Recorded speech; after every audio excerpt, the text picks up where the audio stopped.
Star heroine Rakul Preet Singh ఈ ఏడాది ఫిబ్రవరిలో బాలీవుడ్ నిర్మాత నటుడు జాకీ భగ్నానీని వివాహం చేసుకున్న విషయం తెలిసిందే.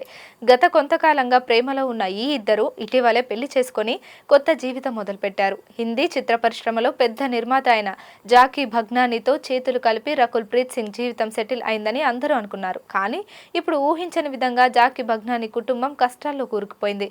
250 కోట్ల అప్పుల్లో కూరుకుపోయాడు జాకీ భగ్నానీ. దీంతో రకుల్ భర్త తన ఆస్తిని అమ్ముకుంటున్నారని తెలుస్తోంది. జాకీ భగ్నానీకి పూజా ఎంటర్టైన్మెంట్ అనే నిర్మాణ సంస్థ ఉంది. ఈ మధ్యకాలంలో ఈ సంస్థ నిర్మించిన సినిమాలన్నీ ఘోర పరాజయం పాలయ్యాయి. ఈ ఏడాది తెరకెక్కిన బడే మియా చోటే మియా సినిమాలో కూడా ఈ సంస్థ పెట్టుబడి పెట్టింది. దాదాపు 350 కోట్ల రూపాయల బడ్జెట్తో నిర్మించిన ఈ సినిమా ఫ్లాప్ గా నిలిచింది. దాంతో నిర్మాత నష్టాల్లో మునిగిపోయాడు. జాకీ భగ్నానీ తన సంస్థలో పనిచేస్తున్న చాలా మంది ఉద్యోగులకు చాలా నెలలుగా జీతం చెల్లించలేదు.